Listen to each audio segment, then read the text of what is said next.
financial literacy, and the human condition. Welcome to Financial Fitness with the Money Doctor, Dr. Francis Rahaim. What do I think about money and believe about money and feel about money can be really helpful to start to get curious. And what are the messages that I've received about money? What do I think is true about money? What do I think is good about money, is bad about money? And just getting curious about this is really a way that we can understand more richly ourselves and how we are interacting with others and the assumptions we're bringing to our engagements with others.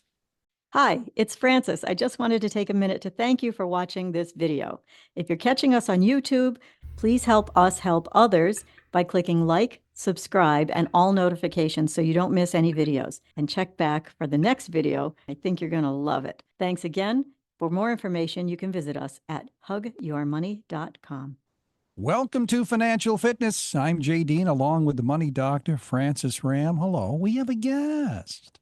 We have a lovely guest. We have Yes. Joy Slabaugh with us again. Joy is especially interesting to me as a guest because she's a licensed therapist and a former CFP and the creator of Relational Wealth Framework. That, how many times have people asked me, are you half marriage coach and half financial coach, right? But that to me is very interesting. So, we're going to get all touchy-feely about money and talk about the emotional root of financial decisions, all the stuff that really hamstrings us when we're making financial choices. So she describes her work as living at the intersection of wealth, well-being, and impact, which I think is incredibly accurate. So welcome, Joy, back to Financial Fitness with the Money Doctor. Thank you so much for having me back. I really appreciate it. Our pleasure, our pleasure. Let's talk first about the Relational Wealth Framework. You coined that phrase. Can you teach us what that means? Yeah, I really think of this as about our relationship with money and how money impacts our relationships with others. So I think of it as there's an internal relationship, how we think about our money, and then there's our relationship externally with others and the way money impacts that. So I really think about this as inviting people to consider both sides of this. And as we do that, this is really where we can start to see shifts in our relationship with money and how it impacts others. And that's where we get to experience more connection, more authentic connection with others, and a more impactful life as well. That word relationship.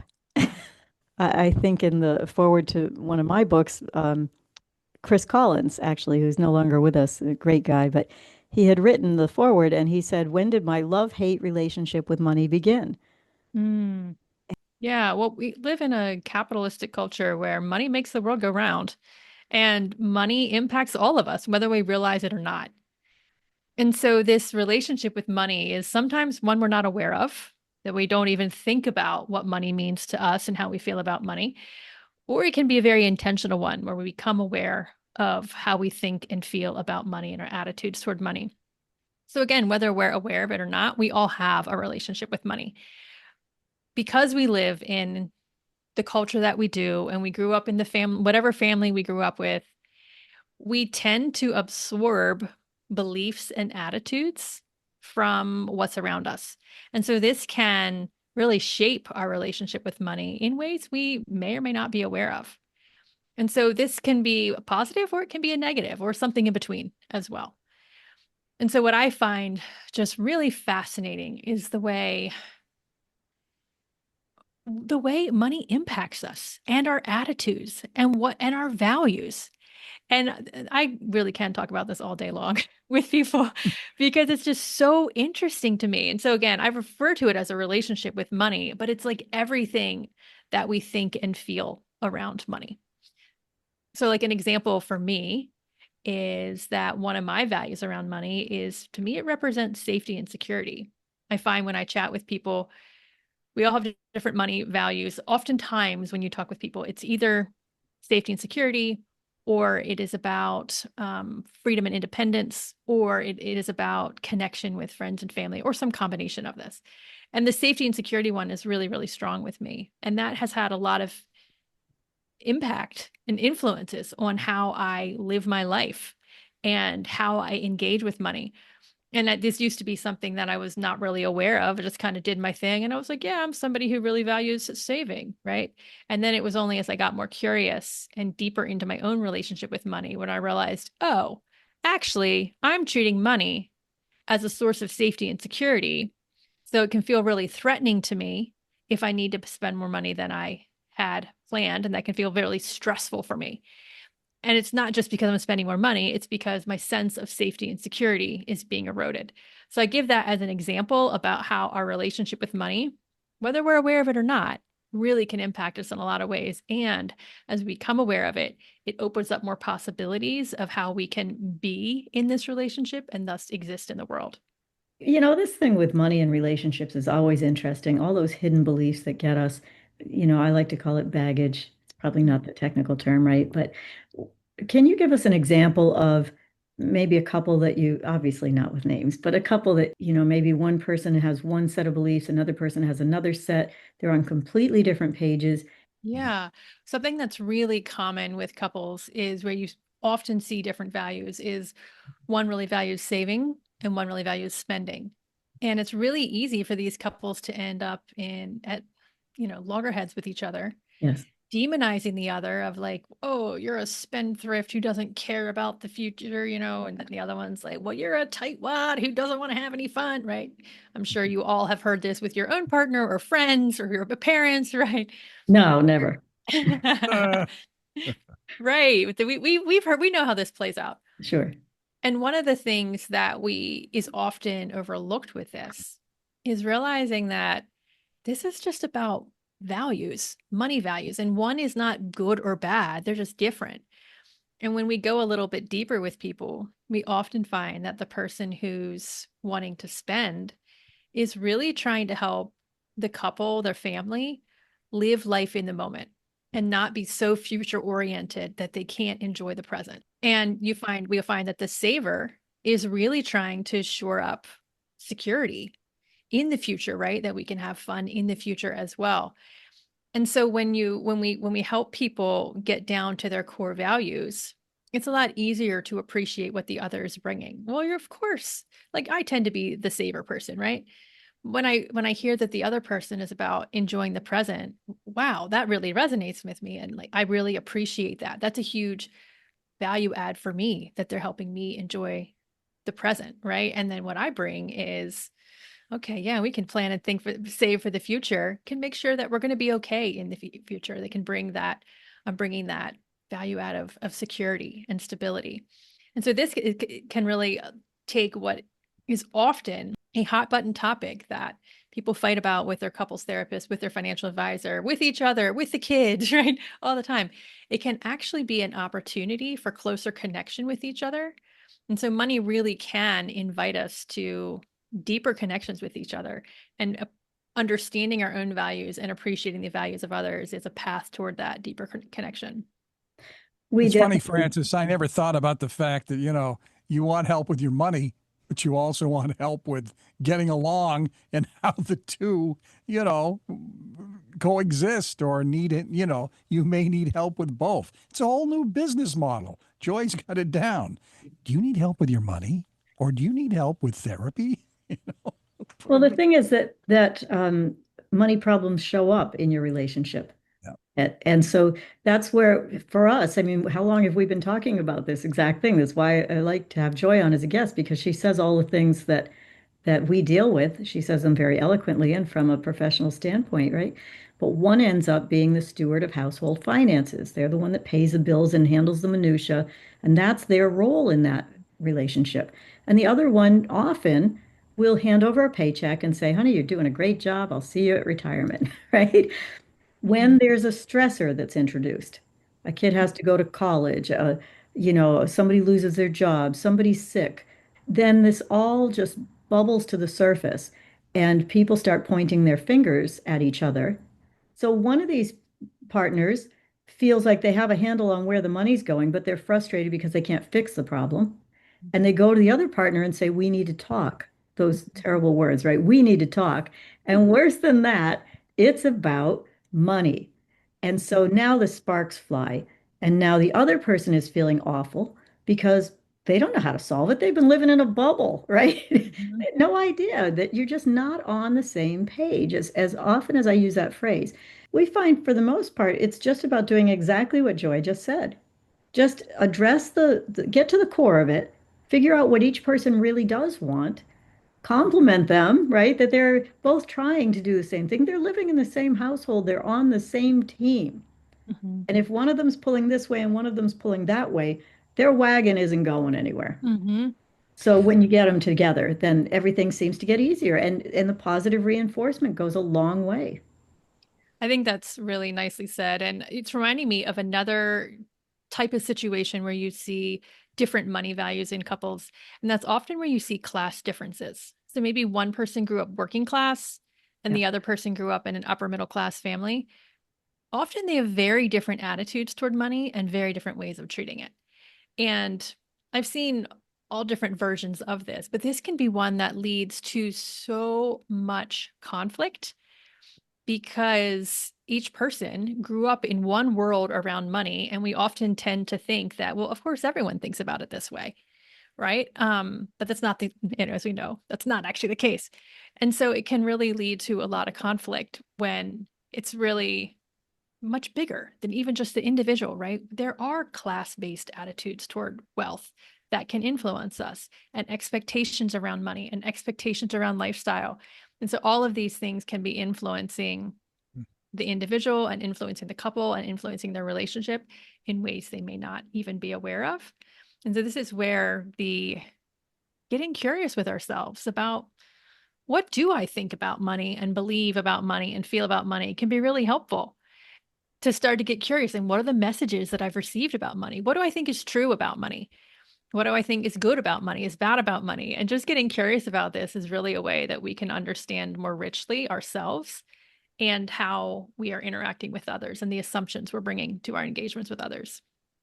What do I don't you, know about you, Francis, but I am learning a lot here for sure. And I'm sure people have questions, but Francis, can we get your phone number? of course, it's 413-773-3333. Of course, as always, go to hugyourmoney.com. We will be back with more of Financial Fitness with the Money Doctor, Francis Ram. Financial Fitness with the Money Doctor is underwritten by Franklin County Technical School. We build futures. Visit fcts.us or call 413-863-9561. Welcome back to Financial Fitness. I'm Jay Dean, along with the Money Doctor, Francis Ram, and our guest, Joy. It's a joy to have Joy on. Welcome back, Joy. So picking up on this relationship thing again, everybody wants to blame their parents. Why didn't my parents teach me about money? Yeah. Why did my parents teach me awful things about money? How much of an effect do you think that plays in the way that we grow up thinking about money and how difficult it is for us to change our habits based on what we learned from our parents? Well, this is an age-old debate in the psychology field about nature versus nurture. Yes. And the reality is it's both. That yes, the things our parents do and say and we witness does influence us. And it's also not permanent. That we have agency. And so we can adjust these messages. And, our brains are not necessarily, don't have to be set. We can cultivate neuroplasticity, which is what allows us to form new beliefs and attitudes. So I want to offer that as hope to anyone who's maybe you recognize that your family relationship with money was kind of warped. It doesn't have to stay that way. There are ways that you can evolve this and grow and evolve and change. You're laughing. I love that you used warped as a Well, professional, it's a good word. that their relationship with money was kind of warped. Um, yeah. So, that brings me to a question. You are a rare combination of a therapist and a financial professional. How did that happen? There's got to be a story there, Joy. Yeah, so I was a financial planner. I got into financial planning right after college, and I really loved it because you get to work with people. It's a lot of creative problem solving and a healthy dose of nerdy analytics, which I love. Yeah. And so I thought this is the perfect career, and it was in a lot of ways. And I went on to work with extraordinarily wealthy individuals doing really fascinating, intellectually engaging work. And I also noticed that while I was helping people solve some problems, it was sometimes also creating other problems. And that it wasn't the magical cure-all. Like financial planning is like, okay, yes, we have their money in order, but sometimes they're still really unhappy. Sometimes they still really feel anxious or feel all sorts of ways. And so I got really curious about, could there be more? And, essentially my job was to help wealthy people acquire more money. And I was like, there's got to be more to life than this. And so I, after a lot of introspection, decided to make a career change to become a therapist, specifically a trauma therapist, which is incredibly meaningful and rewarding work. And I really love this work. What I was really surprised, though, was that people were still talking to me about money. And I was like, no, I'm a therapist now. I'm not a financial planner now. And they're still talking about money. And I realized that, yeah, money does bring up a lot of emotions. I'd seen that as a financial advisor, was surprised to hear it coming in with my therapy clients. At first, I was surprised. But then as I thought about it more, I was like, well, of course, where else are people going to talk about money? A lot of therapists don't like talking about money. Financial planners, a lot of them don't like talking about emotions. So for many people, there's this big question mark of where and how do I get some support in navigating all these ways that money is impacting me? And so that's what then inspired me to move into the intersection of money and well-being and emotions and our psychology. And I really love this because now I feel like this work, I still sometimes do work with extraordinarily wealthy people. And I feel like I have an opportunity to help them transform their relationship with money, where they get to shift it from one of stress and isolation and help evolve it so it's a tool for connection, impact, and lasting fulfillment. And to me, this feels like a life well lived. So this is me bringing my life in alignment with my values. It's I funny, totally agree. Joy, when you said people, it seems to me, let me put it this way, that people who have a lot more money would automatically be kind of channeled to a way to figure out how to make it work. I mean, are there people with a lot of money? It's just willy-nilly and they don't, there's another professional phrase, willy-nilly. Well, I mean, there's the financial aspect and the math, and do you have your ducks in a row financially? There's that piece. But then there's this piece of imagine someone who builds a gazillion-dollar business, and this is their life's work. They've poured blood, sweat, and tears into this, all of their life into this. And then they got that big buyout, private equity bought it, and they got the giant payout and the big paycheck. And now, after they've sold it, they realize that was their entire identity. And who are they now? They don't have this business. They're not building a business any longer. Who are they now? And that can actually be really disorienting for people, and where they're really questioning who they are and what they're doing. I know someone who was so impacted by by the sale of their company early. They were, pretty lucky that they built a really successful firm, got a buyout, and they felt adrift.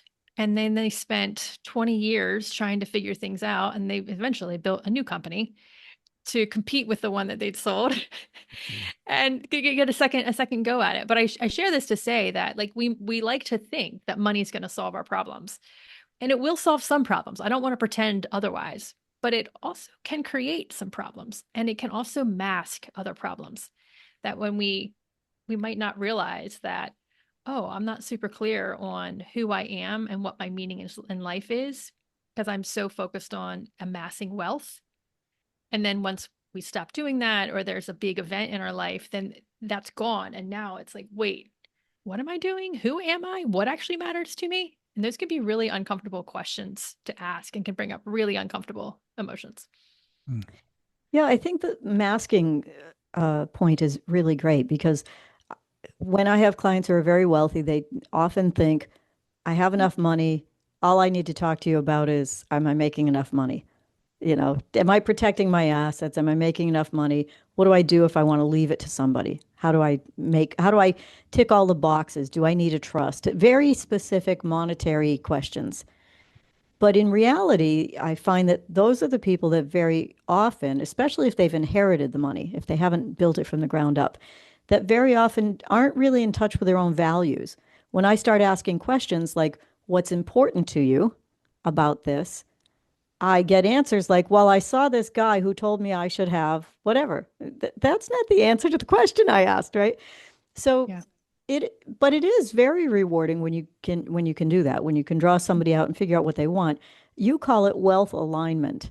Mm-hmm. And I think that's a really good term to sort of align people's values with their money.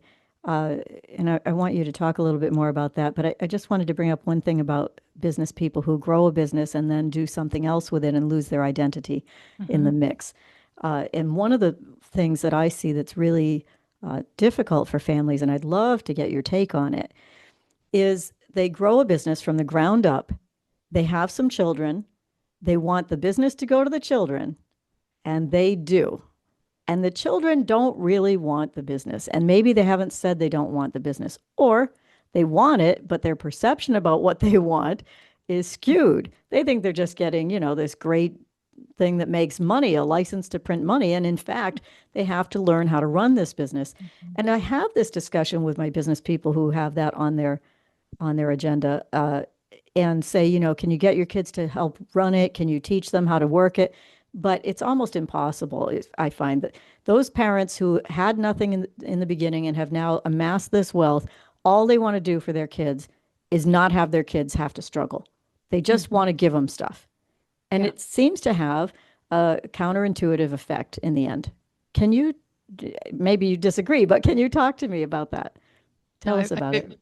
I very much agree with you. There's actually a book I'm finishing up reading right now that talks to this exactly around how wealthy parents, the way they tend to parent and the way money enables them to parent, actually can end up harming the psychological development of their children. And that the children of affluent families have higher rates of anxiety and depression than any other socioeconomic class. So there's a couple things with what you shared. Part of it is when we, as parents, of course, we don't want our children to suffer. And yet that is part of life, and learning how to tolerate discomfort is part of developing what's required to develop emotional regulation so we can be well-adjusted adults that can interact with other people in harmonious ways. When we interrupt that process in our children, it's often because it's really uncomfortable for us to watch them suffer or watch them struggle. And when we have vast resources, we really can throw money at every problem, not realizing that it might be creating problems for our children down the road. So that's one piece of what you mentioned. And the other piece of what you're talking about is this idea of the parents have the dream, they built the business, and then they want to keep it in the family and pass it down. And the second and third generation may have varying levels of interest and desire to be involved in the business. And I think, to me, this really illustrates the point about money values. We all have values around money, and they're often different. And in the example you shared, right, these are parents who have this value of really want to provide for my family. I want there to be this legacy. That's their value. Is that the value of their children, the next generation? Maybe, but maybe not. And that's where I feel we sometimes see this. Just a second. That's sometimes where we see this going a bit sideways, is one generation is assuming that the next generation has the same values. And many times they don't. They're different people, and they have a different cultural influences. There's a lot of things that can change from one generation to the next. And so what can be really valuable for families like this is to have conversations around their values. And their advisor or someone else can create a space for them to each talk about what their values are. And they can then appreciate each other's values and realize that collectively, this actually is enriching the family with these different perspectives. And it's okay that we can have different values. That doesn't mean one person is good and one person is bad. It's just different attitudes and values around money. I totally agree with you on that. I noticed that when you were talking about, this is a little personal, but I always get a little personal with people I like. I noticed that when you were talking about, as a parent, you have children, you had almost a visceral response. Did something come to mind, a story or something that crossed your mind that you might be able to share with us? Yeah, a couple things. I'm really curious about what makes people tick and why are people the way they are. And I think where this really resonates with me is I often work with people who are the product of wealthy parents throwing money at the problem to solve things. And I see what that does to people. And Mm. I see the ways where people can really end up struggling in ways that might be surprising, honestly, and the way it can impact people's ability to regulate their emotions. And thus, when we're not able to regulate our emotions, life is just a lot more painful and uncomfortable, honestly. And so, honestly, I feel like some sadness and sorrow realizing that for a lot of wealthy parents, in their effort to protect their children from pain and discomfort and throwing money at these problems, they are actually creating a life that is likely to be more emotionally uncomfortable than it needs to be. And it's this really just cruel catch 22, if you will, of the way what we want versus how things actually play out. Yeah, life is terribly unfair in a lot of ways.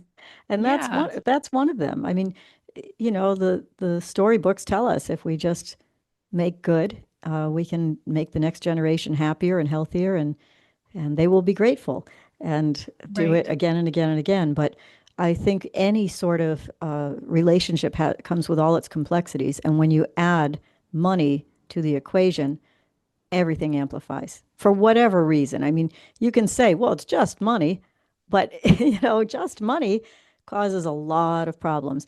I talk about it being the third person in a relationship. There's you, there's your partner, and there's money, and you each have a relationship with that third person, and Yeah. it's money. Just give Yeah. it a name and acknowledge it, and figure out what you're going to do to keep it from rearing its ugly head when you don't want it to, and to play nicely with you. That's I really like that approach. Actually, like that's a really great idea to bring some playfulness and fun to this and take this unspoken thing, the third Yeah. person in a relationship being money, and make it actually spoken. And I love your idea of give it a name. I don't know, what do you Thanks. call it? The money, Clementine? Like we call it the money monster. love that. The Money money monster. monster. Yeah. Right. That then we can have a little humor around it, which humor is something that can make painful topics a little bit easier sometimes. Yeah. And also it then creates an opportunity for people to shift from seeing their partner as the other or the problem to no, no, no, this is the money monster. And we Yeah. can be aligned as a team, corralling the money monster, if you will. So I love that approach that you mentioned. Well, thanks. I've actually had people write to me and say, my money monster needs an appointment. I love it. There's actually literature backing this up that therapists are in a helping profession and they feel shame about profiting. And so they have this discomfort with the fact that they have to charge. And it's so uncomfortable for them that it's then really hard for them when their clients bring up topics of money and fees. And so many therapists just avoid it. It's like, we will leave money conversations outside the room. Good luck. You're on your own to figure that out. Unfortunately, that's how it goes sometimes. Hi, it's Frances. I just wanted to take a minute to thank you for watching this video. If you're catching us on YouTube, please help us help others by clicking like, subscribe, and all notifications so you don't miss any videos. And check back for the next video. I think you're going to love it. Thanks again. For more information, you can visit us at hugyourmoney.com. Welcome to Financial Fitness. I'm Jay Dean, along with the Money Doctor, Dr. Francis Ram, and our guest today is Joy Slabaugh. I'm just going to sit back and learn stuff. That's what I'm going to do. Well, we're both learning stuff. I love to have her on as a guest because she's got this tie between the emotional side and the financial side, and that's where we sit as well. Only she has all these designations after her name. I have PhD. She has like a list after her name, right? Will you tell us about your designation? Sure. So I first got the certified financial planner designation because I wanted to go into financial planning and I loved that. And CFP. then, yes, CFP, right? And then I really wanted to be able to specialize working with the ultra high net worth. And to do that, you really need a solid foundation in tax. So then I got a graduate degree in tax law. And I read a lot of tax code and a lot of Supreme Court cases. I love it. Yep. Such a nerd, yes. And then when I made my career change and went back to study counseling to become a therapist, I got a master's degree in counseling as well. So I've got CFP, MTax, and MA, which is and which is my master's in counseling. And then I'm also a licensed therapist, and that's a set of letters. LPCMH is the set that I have right now. Interesting. So I say that sometimes I'm an education junkie and I love to meet people who just love to, oh, there's something new. Let's learn about that. Maybe that will be interesting. So bravo. I'm just so happy to see somebody with credentials talking about this topic, especially about money, because as you point out, a lot of therapists not only don't want to talk about money, but I can tell you from experience that we have an inordinately high number of clients who are therapists or in the mental health field. And I've done a study, a one-by-one study, asking each one of them when they come on board, why do you think this is? Why do you think we have so many people in the mental health field? And the best answer I heard was from a Harvard grad, actually. And she was pretty young, but she said, I think we're used to asking for help. We understand how to ask for help. And we're not really good with money. We're busy helping other people, running a business, and most of us aren't very good at even running our business. There's the insurance collection and all this sort of thing. And I thought that was it was a very quick and very articulate answer. While I was getting my graduate degree in counseling, I did a research project on fee structures that therapists use. And part of that, I really got to understand therapists' attitude toward fees and money. And similar to what your informal study has shown, what I learned, there's actually literature backing this up, that there's a lot of factors, but one of them that's really strong is therapists are in a helping profession and they feel shame about profiting in the helping profession. That if I'm here to help people, then it cheapens it if I'm also making money. And so they have this discomfort with the fact that they have to charge. And it's so uncomfortable for them that it's then really hard for them when their clients bring up topics of money and fees, because it brings up the therapist's own discomfort with fees. And so many therapists just avoid it. It's like, we will leave money conversations outside the room. Good luck. You're on your own to figure that out. Unfortunately, that's how it goes sometimes. That's really fascinating. Even I'm getting a little insight into my own psyche at the moment because I come from a family that had, no money. And I always wanted to help people with money from the time I started working with John Hancock. But I'm in an industry that loves to capitalize on however much product they can sell somebody and the large commissions that are made on it. And I don't feel good about that. And so I had to develop this system that we have now, which is subscription based, where you can get financial wellness tools for a small amount of money monthly, right? And I have lowered my fees, unlike probably any company, right? I keep lowering my fees and making it more accessible until now, there's not even any contract. It's just on a month by month basis. You enroll. And what I've learned is that people just stay because they're happy and because they're getting results, not because they were boxed into something. And I just never wanted to add to the problem of money and managing money. And so I personally am faced sometimes with people who I know really can't afford our services, but who really need our services. And I have to try and find a way to meet that middle ground where I'm not being taken advantage of. They're getting the help they need and everybody's okay with it. And it's taken a lot of years to finesse that. So thanks for this therapy session, Joy. Well, as you're sharing that story, Frances, I'm hearing your values, and I'm hearing how you've structured your business to align with your values, right? Because what I'm hearing you say is that you recognize you need to make a living, and also that you value accessibility. It sounds like you value helping people, and that it sounds like there's a value of fairness as well, to a certain extent, that you're not just making as much money as you can because you can, but there's a fairness piece, it sounds like, as well. And so I feel like I hear you share how you've adjusted your business model to really be in alignment with your values. Yeah, this show really isn't about me, but I can't resist sharing this one little tidbit with you right now. We recently started offering Hug Your Money as a group benefit. And the first group coming on board is a school. And adult students. And I just love the fact that we are able to scale this. This is 217 students, all of whom will get access to these kinds of tools with the kind of support that I wanted to give. And I wouldn't have said that at all if you hadn't brought up my values. But it made me realize, yeah, we just went through a lot of work and expense and time to get this ready because I felt good about it, right? It does come into play. You can't possibly remove your emotions completely from your monetary decisions, your financial Absolutely. decisions. And I think this really gets to a wise statement someone said to me once, and they said, whether you realize it or not, we're making decisions based on emotions. And so the key, if we want to be really sharp, savvy decision makers, is to get curious about what the emotion is and to see it and recognize it. And that way we're not just reflexively acting, but we can acknowledge it, and then we can act with intention and make decisions. I mean, as far as I can think, I mean, I think every decision you ever make is based on emotions. So, well, we aren't robots. No, exactly. Not yet, anyway.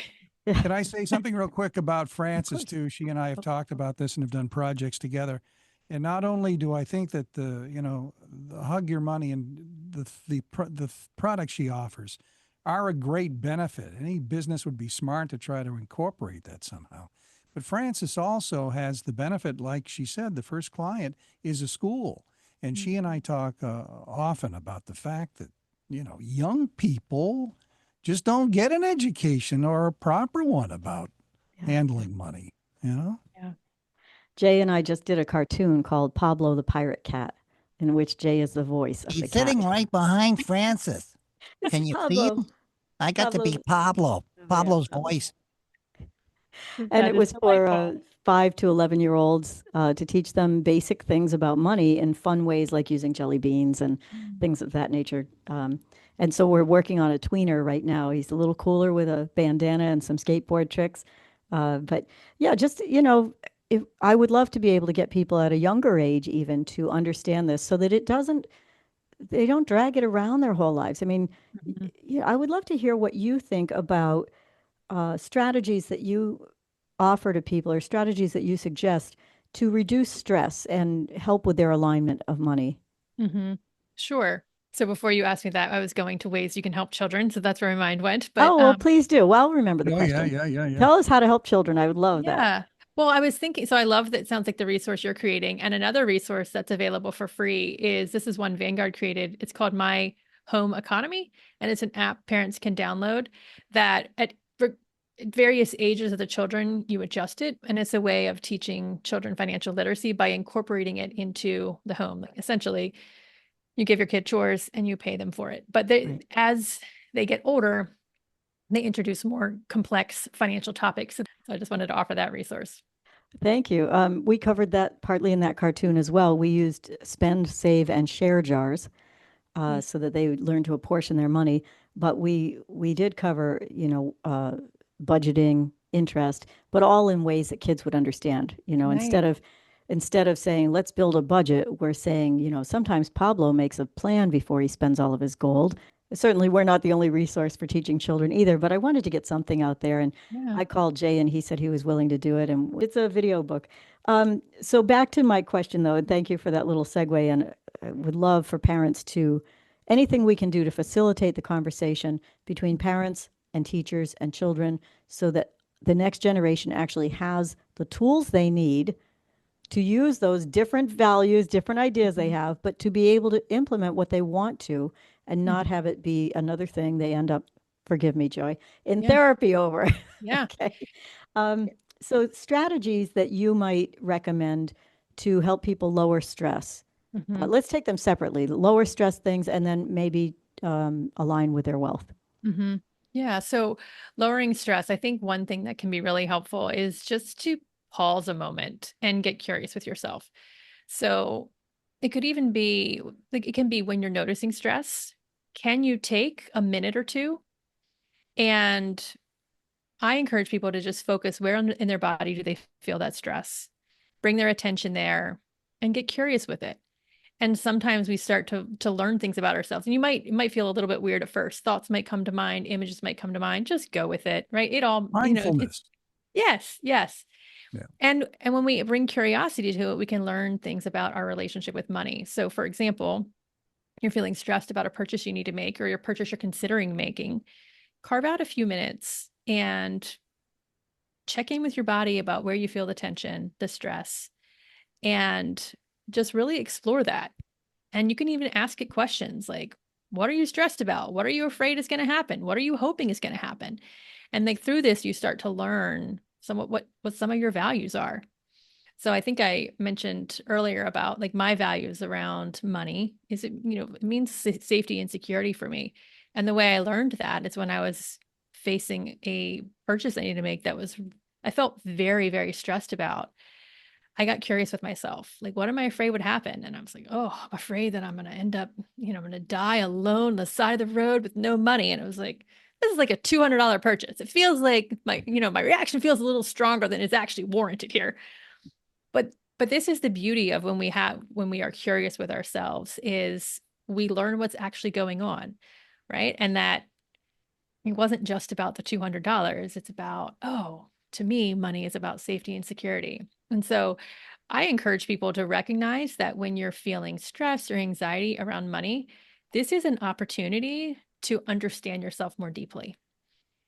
If you can give yourself a little space and time to be with those fears, with those anxieties, and get curious with them, you're going to learn more about yourself and your relationship with money. And just that awareness alone can help reduce stress, and it can bring a little bit more calm and a little bit more peace.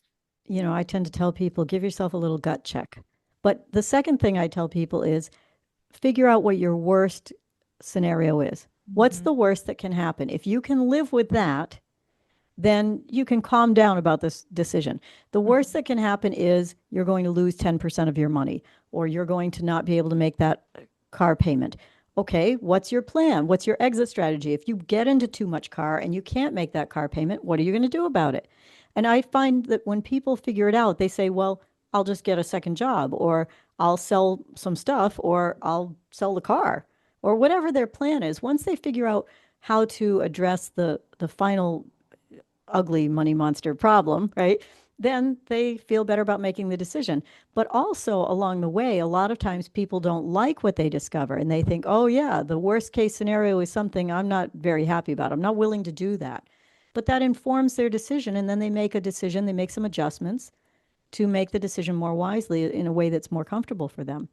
Yeah, I think that makes a lot of sense. And another thing that I've also encouraged people to do sometimes is, so you don't have to wait till you're feeling stressed, you can actually just imagine a room full of money and notice how you feel about it.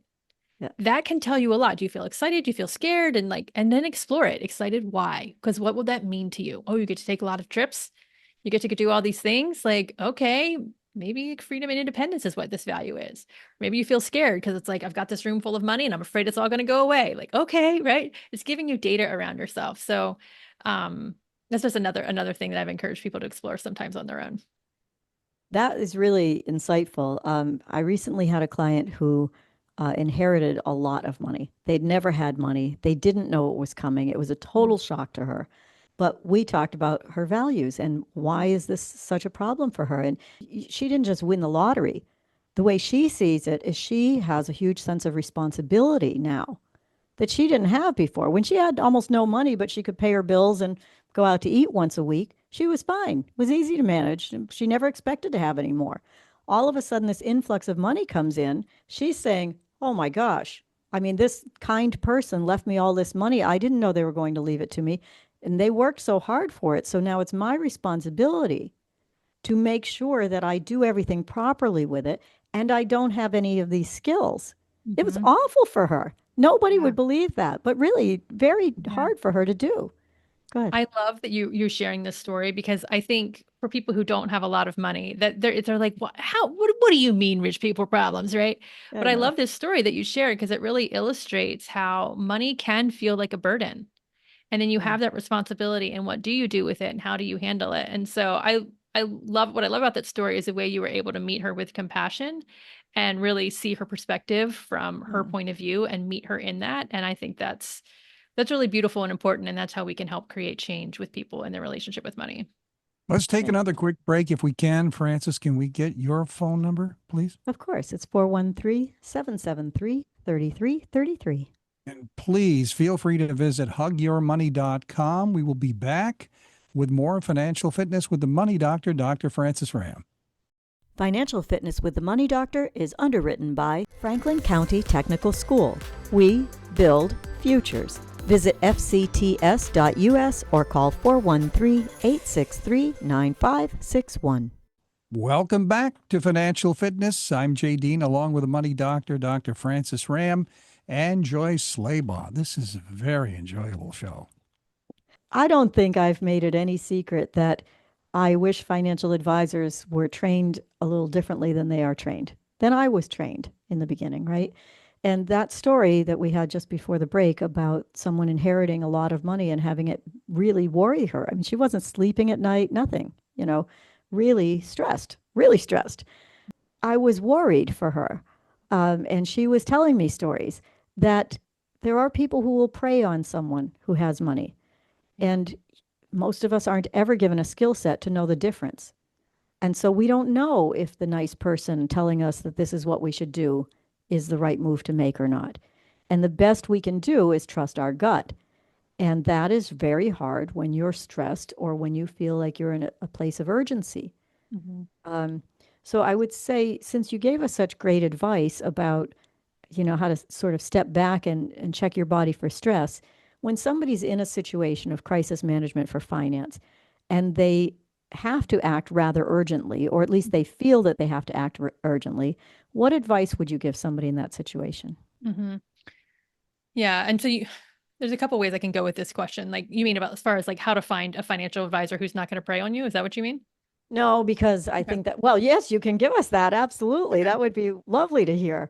But it wasn't where I was headed. But yes, please do tell us that.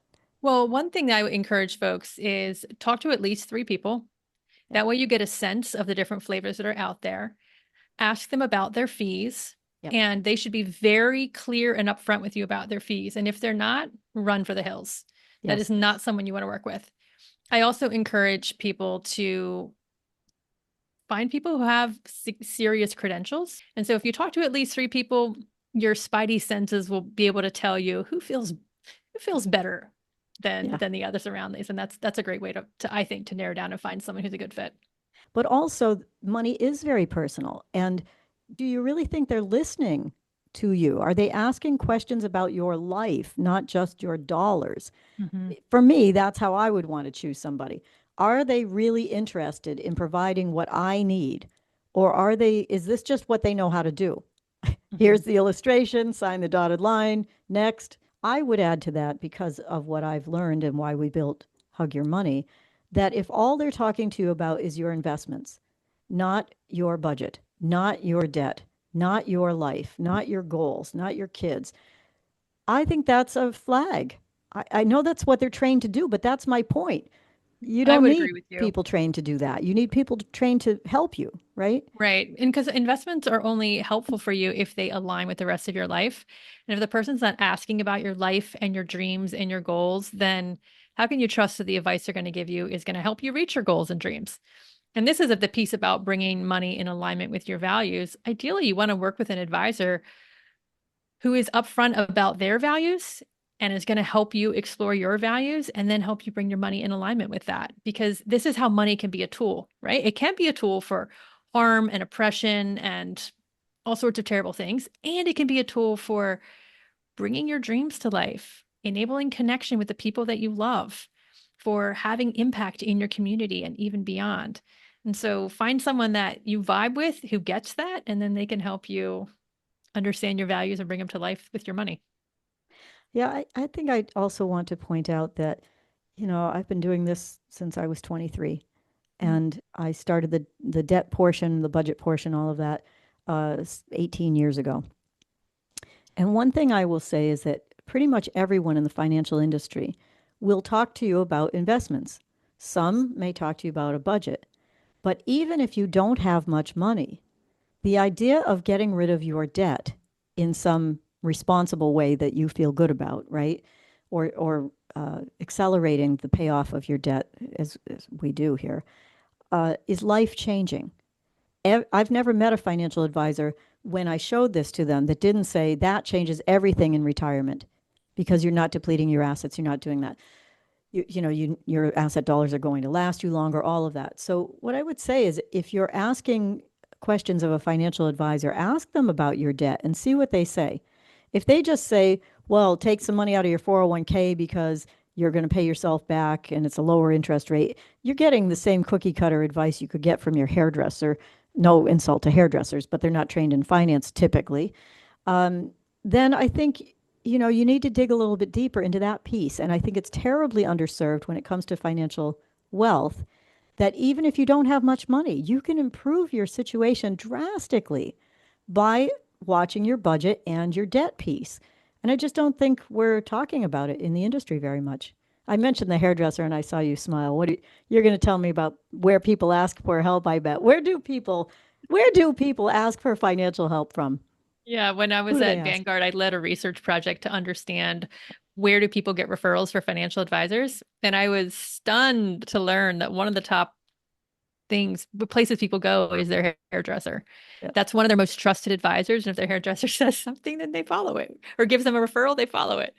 If there's just one thing that you wish all financial advisors were taught, what Mhm. would you hope that is?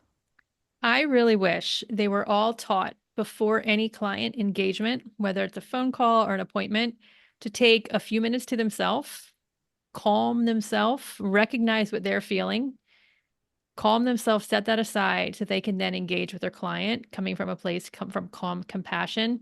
I believe that is a game changer for the advisor. They can hear more clearly, they can hear more fully what the client is saying, and it's also a game changer for the clients because when you get to interact with someone who's coming from a place of calm compassion, it feels wonderful.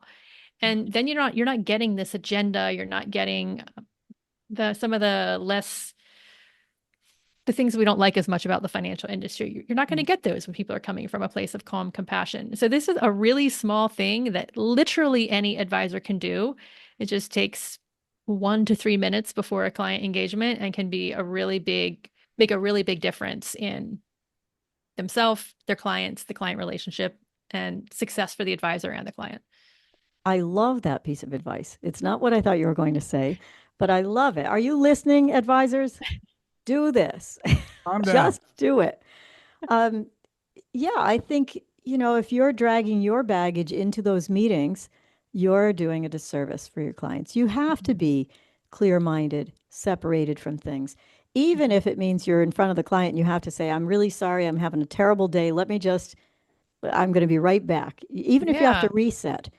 But, people trust us Mhm. with their livelihoods Mhm. and their lives to get them to goals and things of that nature. I think we should earn that trust, and I absolutely think it should begin with some kind of compassion and an open ear and listening.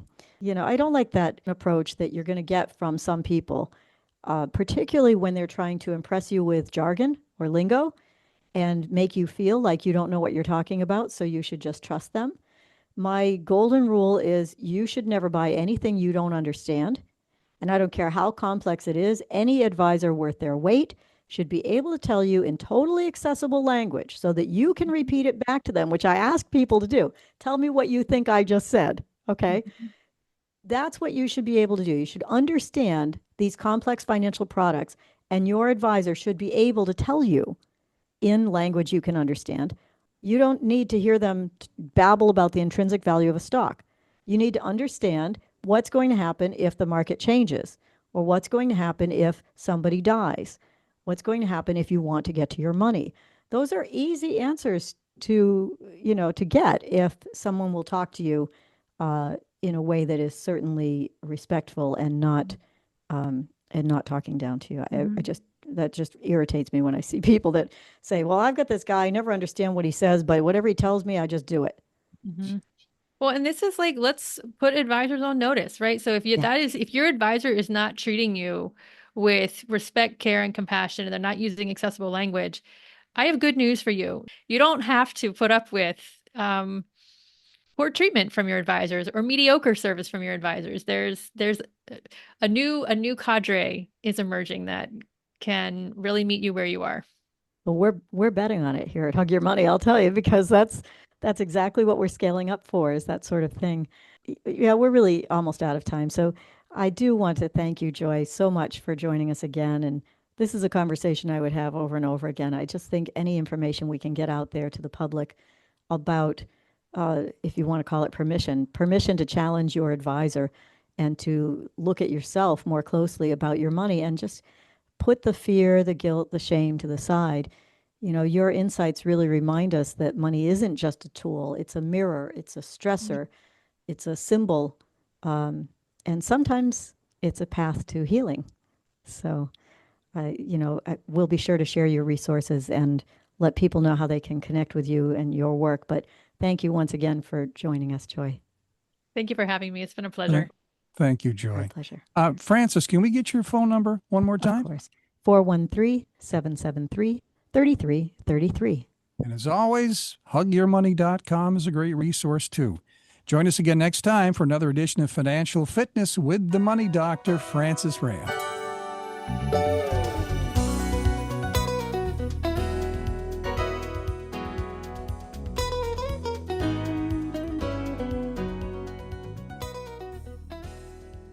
I almost asked if you could do a voice for the money monster. Oh, a voice of the money monster. Oh, it's the money monster. I've Yes. come to take it all. That's great. Financial Fitness with the Money Doctor is underwritten by Hug your money, it's where you belong. Your future's waiting steady and strong. Dignity shines in the smallest stream. Permission granted to chase your dream.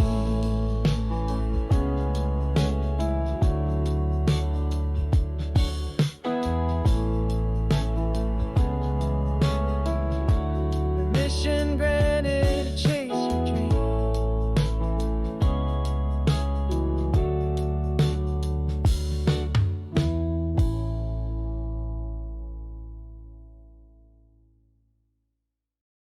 Will you help us spread the word about financial fitness?